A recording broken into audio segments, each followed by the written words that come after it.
Right, so now we're moving on to the background. Now, guys, we're going to be using acrylic paints.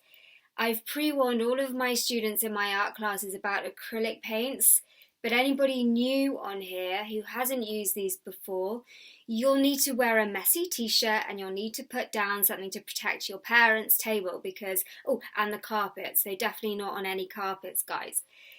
These will stain when they dry. So when they're wet, they're amazing because we can water them down and we can use them just like watercolours. But when they dry, they stick and they stain and they get into everything. So, as I was saying to you before, I wanted to do a sleeping fox in the springtime since we're heading into spring now, and I think we all need a little bit of flowers and things like that. So, I'm just using mainly primary colours, guys. In fact, they're all, no, we've got green.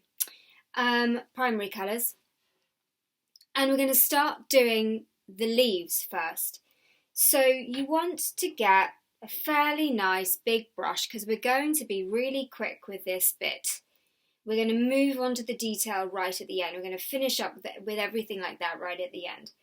Right, so I want to do my first colours. I want to be dark green. So I'm just going to mix a bit of blue into the pre-mixed green that I already have. You can mix your own greens with using what colours? Yes, blue and yellow. Blue and yellow makes green. But you can obviously buy pre-mixed colours as well that just makes it a bit quicker.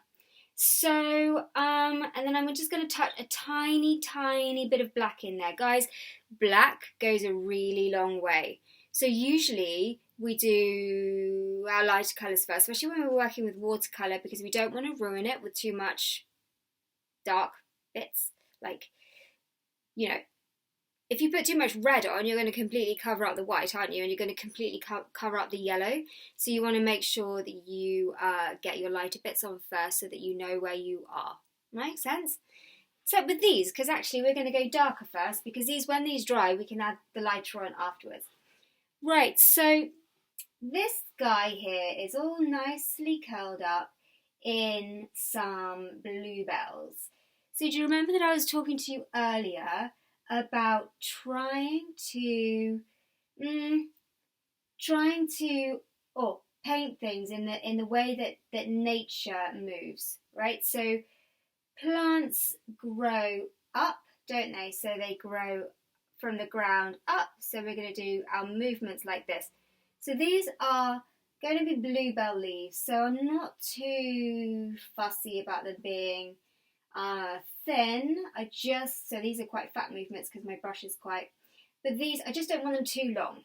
So I'm kind of like dipping my brush into the dark green, dipping my brush into the light green a bit we can just be really quick with this. We don't need to be precious.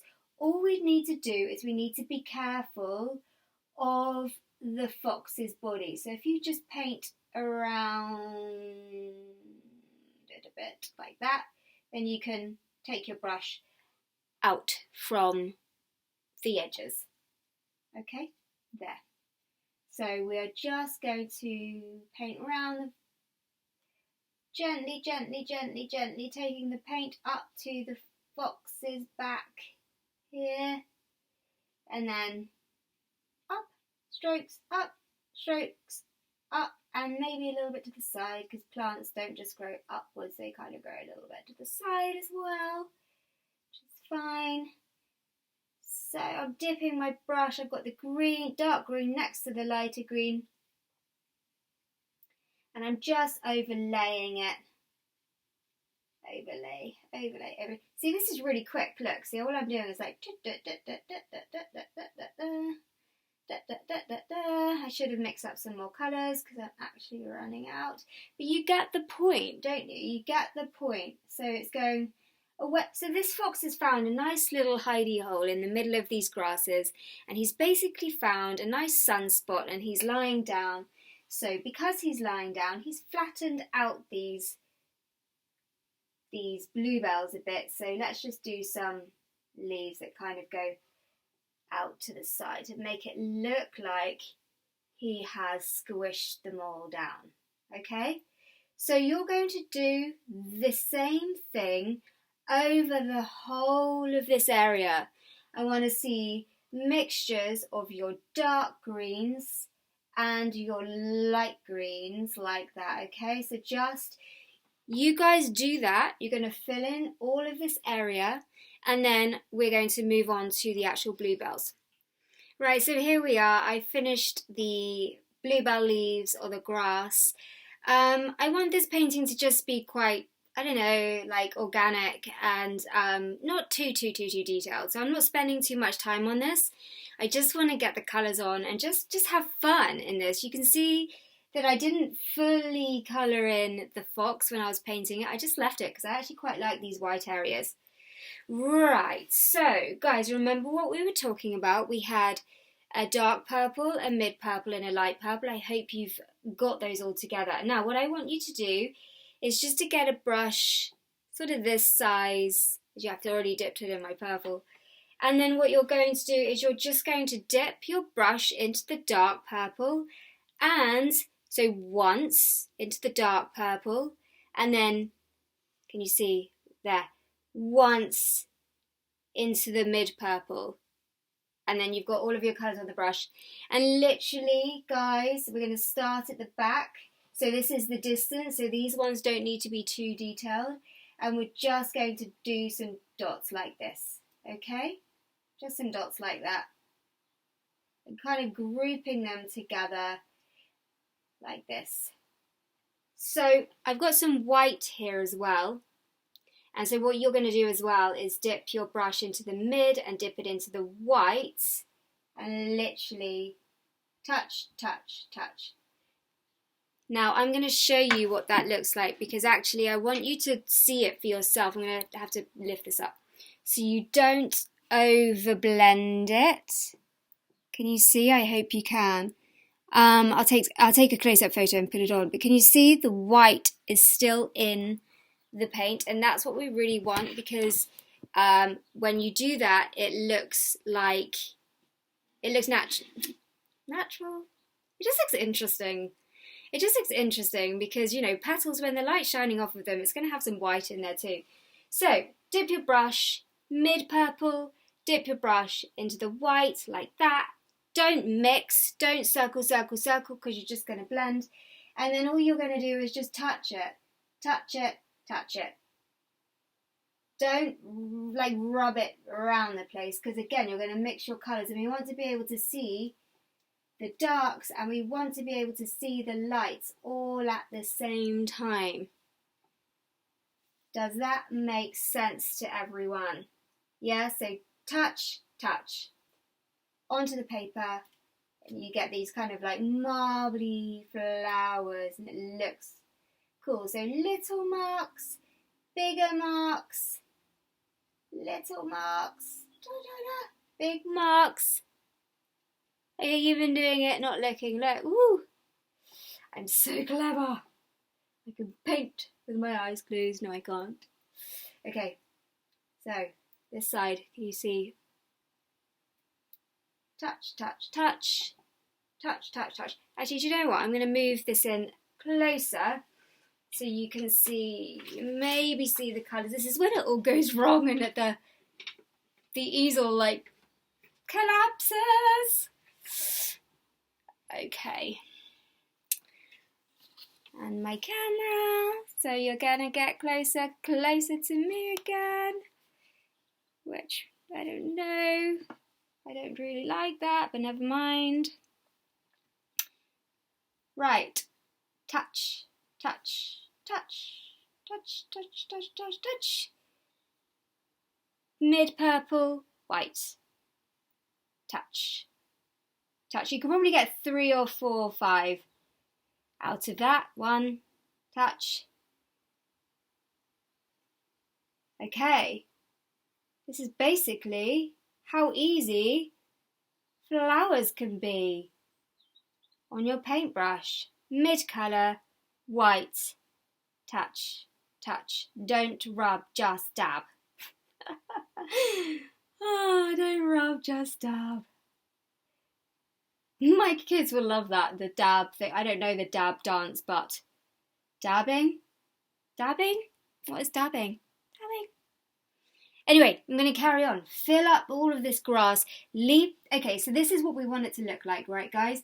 We want to see the greens still, the flowers over the top of the green. We still want to see the leaves, so don't go too overboard with the flowers. But you're just going to carry on and fill it. Keep filling it. And then we'll do a few bigger ones in the foreground and then we are done. Okay guys, so I've just finished the painting tutorial of our sleeping fox in Bluebells mixed media. So watercolour pencils and acrylic background and we're all done. Okay guys, you cannot see me anymore, but that's okay. I have made this closer so you can see what we are actually doing when we do some of these flowers in the foreground. So again, we still have the darker shade of purple, a mid purple and the white. The white is now a bit messy because remember I've been going dab dab. I'm not rinsing my brush out between these stages, guys. So dip your brush into your darker purple like that, okay? Then dip it into this mid purple and then dip it into the white, okay? So you've got all the different shades now on the brush. And what we're going to do is we're just going to create a little flower down here in the foreground. So I just touch my brush like that, and that's one petal. And then these flowers have about 5 petals. So I'm not going to move my brush too much, so I've already gone that way. So now I'm going to do another petal like that, and I'm going round like a clock. Can you see? And there we have a flower. And I'm going to do it again here. 1, 2, 3, 4, 5, 6. I did 6 that time. And here, let's see how many flowers we get out of this one dippage. They don't need to be perfect, guys, but they look kind of cool with the dark centre. And you get the dark centre by dipping your brush into the dark, then into the medium, then into the light. And then we're going to let's do some slightly over the top of the fox here, because remember he's in the grass, so we actually do want him to look like he's actually inside the grass, and we'll get that if we overlap some of these flowers. We can do smaller ones, little, they're kind of cute, aren't they? Again, as I was saying, they don't need to be perfect. Please don't think that they need to be perfect. You just have a go.